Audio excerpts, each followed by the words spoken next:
Merry Christmas, Lavang family. I want to extend a season's greeting to all of you out there, near or far. Thank you for keeping up your faith as well as passion for TNTT. So how have you been preparing for this very special day? Maybe you have your Christmas tree up in the living room or Christmas lights outside your house. Perhaps you have all the presents ready for your families and friends. Maybe you have gingerbread cookies in the oven, or eggnog or hot chocolate in your favorite mug. Now, did you know that the church has also been preparing a lot for Christmas?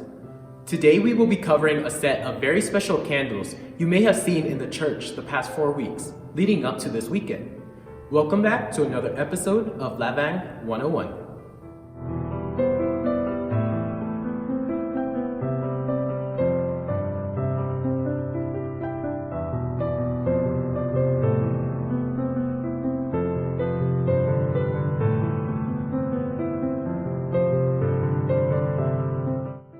Jesus said, "You are the light of the world. Let your light shine before others, so that they may see your good works and give glory to your Father in heaven."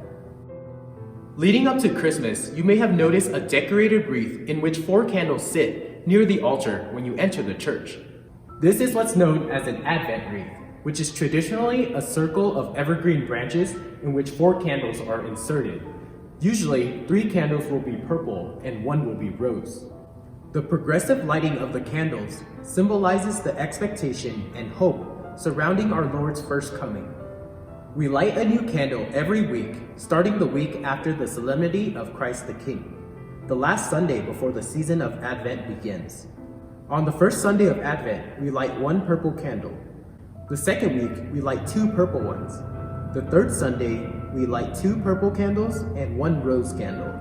And on the 4th Sunday, we light all 4 candles. In simple terms, you can think of the Advent wreath as a sort of countdown to Christmas. So now that we know what the Advent wreath is, you may be wondering to yourself, is there a meaning to each candle? And just like everything else in the church, there is. On the first week of Advent, we light the first purple candle, which symbolizes hope. Sometimes called the prophecy candle, in remembrance of the prophets, especially the prophet Isaiah, who foretold the birth of Christ. It represents expectation and anticipation. On the second week of Advent, we light the second purple candle, which symbolizes faith. Sometimes called the Bethlehem candle, as a reminder of Mary and Joseph's journey to Bethlehem. On the third week of Advent, we light the rose candle, which symbolizes joy. Sometimes called the shepherd's candle. The rose color is the liturgical color for joy, as you may have remembered from our vestment episode. The third Sunday of Advent is also called Gaudete Sunday, and is the Sunday of rejoicing, because the faithful have arrived at the midpoint of Advent, when their preparation is now over and they are close to Christmas. On the 4th week of Advent, we light all the candles, which includes the third purple one, which symbolizes peace. The final purple candle marks the final week of prayer and penance as we wait for the birth of Jesus. Sometimes called the angel's candle, it reminds us of the message of the angels: peace on earth, goodwill toward men. What's cool about the Advent wreath is that you can make one of your own at home.